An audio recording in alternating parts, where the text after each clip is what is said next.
Magandang hapon po sa ating lahat. Ako po si Pastor Edgar San Miguel.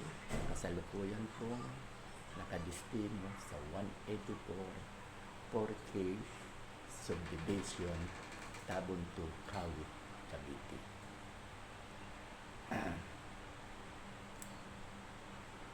Ang ating pong tatalakayin o topic ay tungkol po sa salvation. Tatlo lamang po ang itinuturo ko. Salvation, hahaba ang buhay natin, at giginhawa. I-bless po tayo. Tayo ay pagpapalain. Ito po ay 20 minutes lang na talakayan. Uunahin ko po ang kaligtasan. Ang salvation po nagpasimula kay Abel. Si Abel po ay anak ni Adan at Eva, at si Cain naman ay anak din na panganay, at si Abel ang bunso. Si Abel po ay nanampalataya sa Diyos, kaya siya ay naging righteous. Si Cain, pinatay niya si Abel, kaya siya ay isinumpa, pinalayas. Kaya sa pasimula pa lamang po, si Abel ay naligtas through faith. Pangalawa pong naligtas, from Adam to Enoch. Siya po ay hindi nakaranas ng kamatayang physical. Siya po ay dinala na sa langit. Si Enoch po ay righteous din po. Ikapitong henerasyon. Si Methuselah na kanyang anak ay wala po akong mabasa sa Bible na siya ay righteous. Kaya ang sumunod po sa ikasampung henerasyon, walang iba, si Noah. Si Noah po ay righteous. Sa panahon nila, siya na lang ang nananampalataya sa Diyos. Kaya kinausap siya, mababasa po natin sa Genesis chapter 6 verse 3. Kinausap siya na gumawa ka ng daong at magdala ka ng mga per by per na hayop, buong pamilya mo isama mo, pati yung manugang mo. Kaya 8 kayo dyan lahat. Dahil gugunawin na, sabi ng Diyos. Mababasa rin natin sa chapter 6 verse 6 na nagsisi ang Diyos, bakit nilalang niya pa ang mga taong ito na makasalanan. Kaya gugunawin ko sila sa pamamagitan ng mga. Kaya lumalabas po from Abel, Enoch at Noah, tatlo po silang righteous ayon sa Bible. From Noah to Terah, yung tatay ni Abraham, wala din pong righteous. Maging si Abraham dati, makasalanan din siya na minana niya kay Adan. Gentiles din siya, kaya lang nakita ng Diyos yung pagmamahal ni Abraham sa kanya.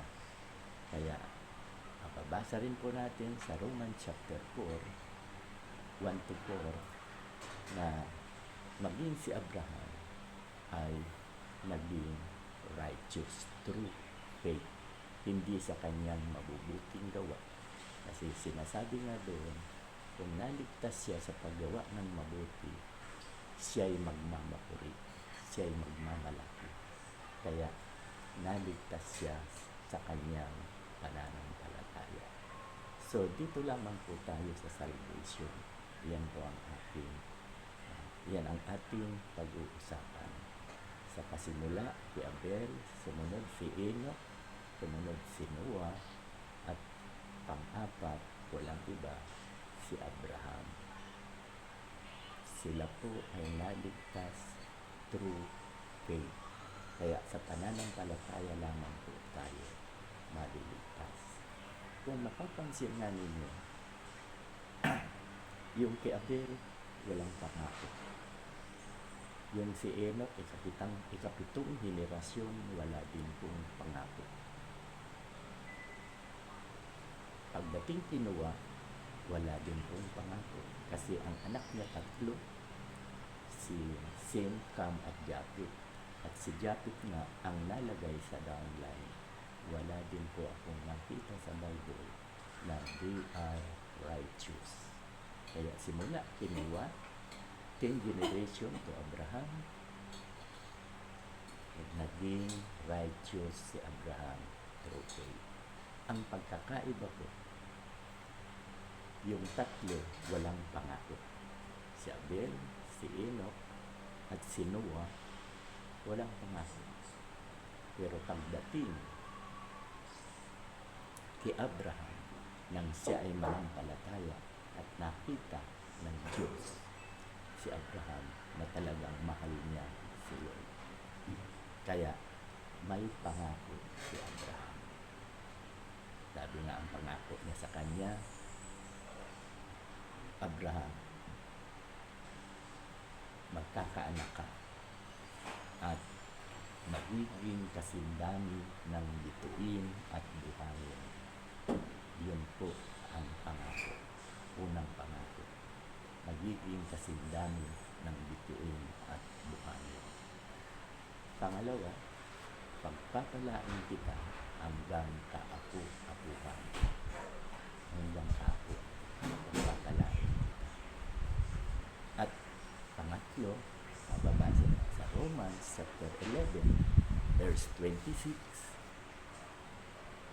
Ang sabi ko doon, all Israelite are saved as it is written, kapagkat nasusulat, lahat ng lahi mo Abraham maliligtas. Mababasa rin po natin yan sa Exodus chapter 20 verse 6. Ano po ba sinasabi sa Exodus? No?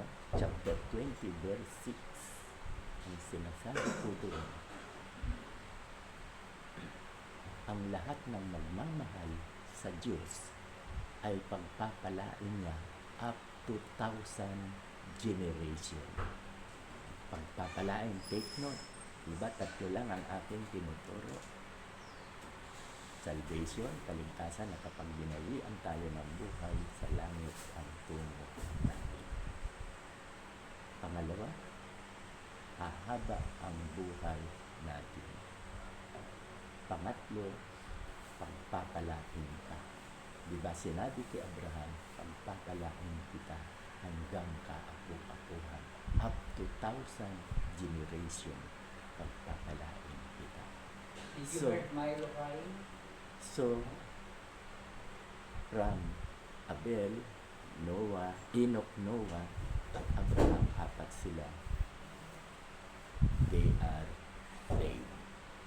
Yung tatlo, bagamat lahat yan ay individual salvation. Individual po tayo hanggang ngayon. Ako naniniwala na individual salvation. Doon sa tatlo, si Abel, si Enoch, at si Noah, individual po yun. Pagdating kay Abraham, individual din, pero may pangako. Yun po ang maganda kay Abraham. Ano yung pangako? Diba? Nabanggit ko na kanina. Pararamihin ko ang lahi mo kasi ang dami ng bituin at buhangin. At pagpapalain kita hanggang kaapu-apuhan. So, yun ay pangako.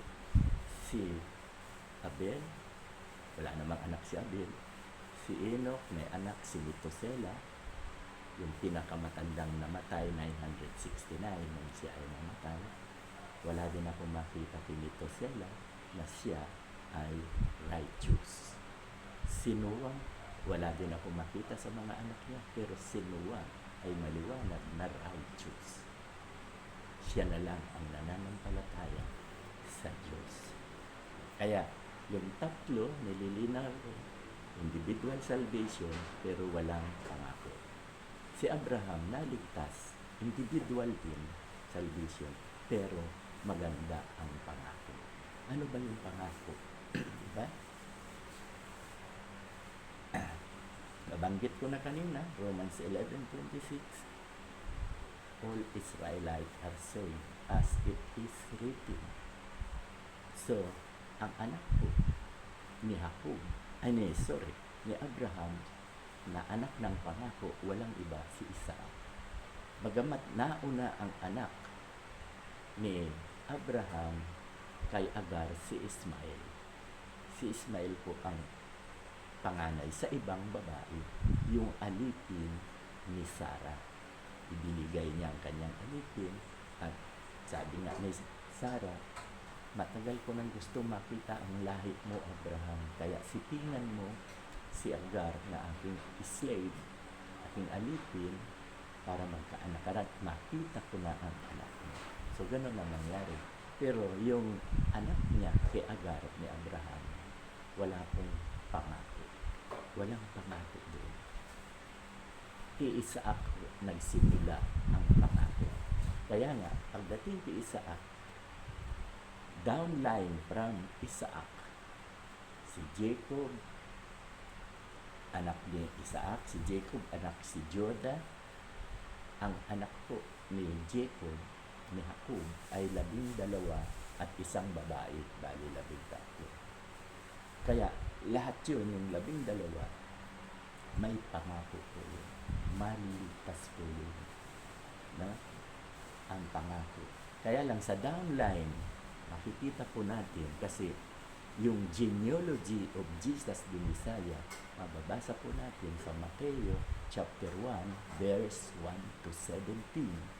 Ang lahi ni Jesus ay nagmula kay Abraham. Sa English, the genealogy of Jesus the Messiah, no? The genealogy of Jesus the Messiah. Si Jesus po yan, yung Messiah.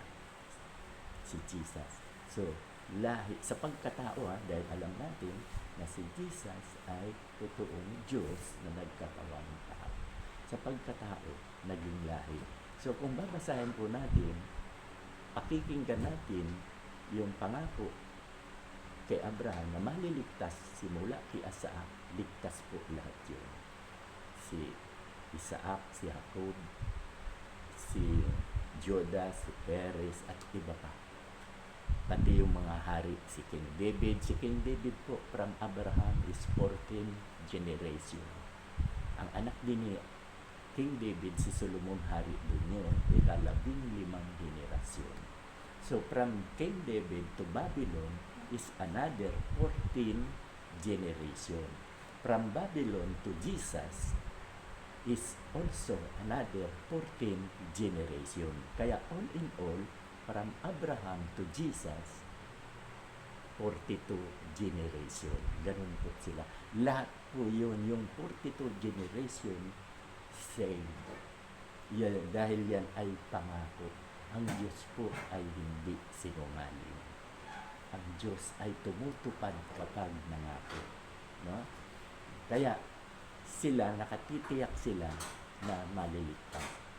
Ito ay puputulin ko muna, series itong gagawin natin dahil pag marami nang sinasabi, pag mahaba, inaabot ng 1 oras, wala nang nakikinig. Kaya ito, 20 to 30 minutes lamang po ang mensahe nito. So, tayo po manalangin, Lord. Maraming salamat po na muli ay biniyayaan mo ako na makapagpasahimpapawid sa programa ito. Sa pangalan ni Jesus. Amen.